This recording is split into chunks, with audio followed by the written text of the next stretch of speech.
Mommy, why do humans hate us? I don't know, Matthew. Our species is completely harmless to them, and we keep the mosquito population down, who are responsible for killing more humans every year than other humans do. So humans have no rational reason to fear us, but they still do? I'm afraid humans aren't that smart, Matthew. Sleep tight. Don't let the bed humans bite. Love you, Mommy. I love you too, Matthew. Mom? I think the hate that spiders get is a tad bit undeserved. Okay, fine, if you're in the shower and you see a spider crawling up your leg like a freaking pervert, then that's an appropriate time to freak out. But other than that, spiders are most likely not going to hurt you. Their webs are too weak to trap you, they don't know how to open doors, and there's only like a 50% chance that they're venomous. Okay, but for real, unless you live in Australia, the chances of you dying by a spider bite is pretty low. There are venomous spiders, yes, and if you're having a negative reaction to a spider bite, then you should get treatment, but a large percentage of spiders are harmless. Even the black widow, known as the most venomous spider in North America, won't kill you if you're a healthy adult. Their bite will be painful for a couple of days, sure, but you'll walk it off. That was a joke. If you get bitten by a black widow spider, then don't walk it off. Go see a doctor. And hey, if you're lucky enough, you'll get superpowers. So wait, the two most dangerous spiders in North America are the brown recluse and the black widow? What are you trying to say about dangerous colors, America?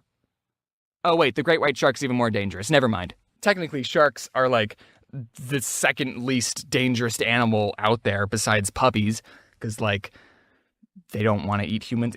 I mean, if you had to fight a spider and a shark, this shark would win. Also, spiders kill pests. According to this comic I made in 2014 and this National Geographic article, a single spider can eat about 2,000 insects a year. So if you're not a fan of flies, moths, or mosquitoes, which incidentally kill 600,000 people a year, then you're on Team Spider, because they're also not fans of them. Well, they are fans of them, but they are fans because they eat them. I'm not saying you have to be roommates with arachnids. I'm just saying that if you see a spider, don't put it through torture continuously smashing it with a blunt object. It's still moving, it's still moving. Kill. Instead, get a cup and carefully place it over a spider. They're really dumb, so doing this will be super easy. Then scoop up your new best friend with a piece of paper and yeet it back into the wild with the rest of God's glorious creatures. Yeah, actually, there's a high chance that they won't make it being thrown into a completely different environment, but they should have thought of that before they decided to live at my house. Even though a spider has 8 eyes, they have terrible eyesight, so that spider that landed on your face did not do it intentionally. Some spiders that live in caves are completely blind. They don't even have 1 eye. But even if they did have eyes, their whole world would still be pitch black. What a sad life to be a part of. Just every time you're outside seeing the sun, just think that somewhere there's a colony of spiders just in pure blackness, just never seeing the sun, never seeing their children smile or graduate college. They're just sitting in a cave for all their life. So is nature, and that is the way the cookie crumbles. Also, we're forgetting the most amazing thing about spiders, which is that they're incredibly talented in web design.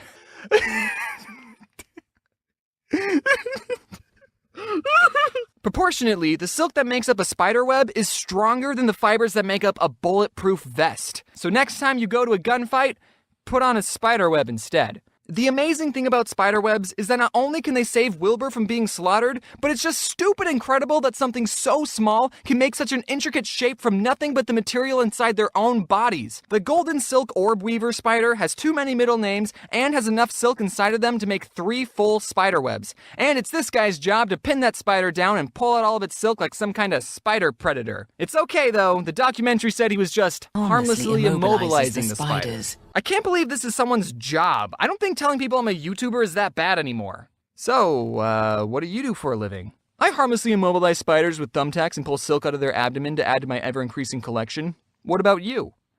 Oh, I, make YouTube videos? I see people with arachnophobia being irrationally afraid of these harmless little guys, and I just don't see the sense of fearing something that ultimately does good things for the ecosystem.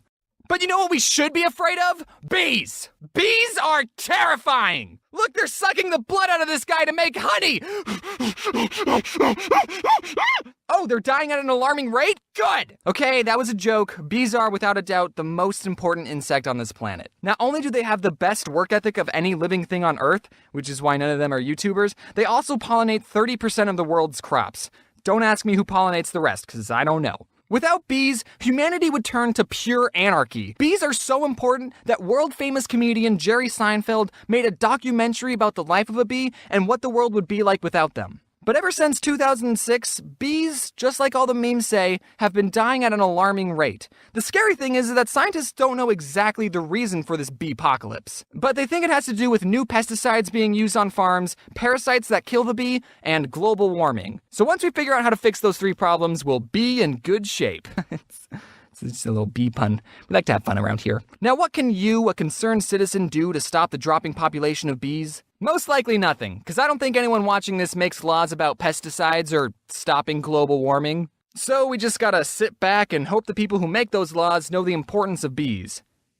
But maybe you should plant a couple flowers just to be on the safe side. The reason I have a fear of bees is that I've gotten stung by a bee not 3 times, not 4 times, but 2 times. Two times. Now, obviously, as I've grown, I see the importance of bees, and I know not to throw rocks at them. The first time I got stung, I was outside, and I guess I was playing too close to a beehive, because I got stung on my arm, and I cried a lot. The second time, I was in my backyard, barefoot, and I was walking around, and you know how sometimes when you're about to do something and your brain realizes that you're about to make a mistake, but your body is already committed to the motion and you don't have enough time to stop yourself? So I was in the middle of taking a step and I saw that I was about to step on a bee, but my body didn't have the reaction time or the motor skills to avoid the step, and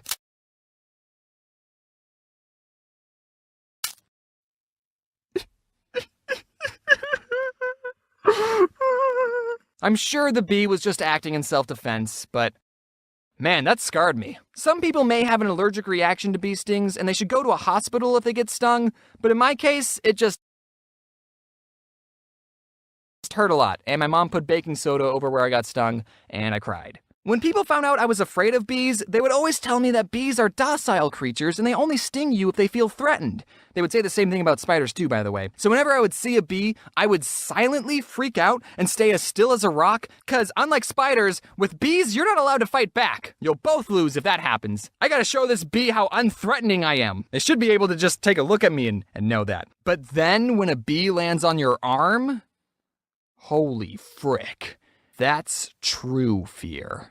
You just have to quietly watch the bee, hoping it didn't just have a bad day and decide to end its life on you. That never happened though. Ever since I took a more calm approach to bees, I've never been stung. And I've never been bitten by a spider either. Wasps though, they're just mean. They can pack up and leave for all I care. I don't give a crap about wasps. So, what did we learn? Okay, less intelligent ones. I really enjoyed this consecutive frame file.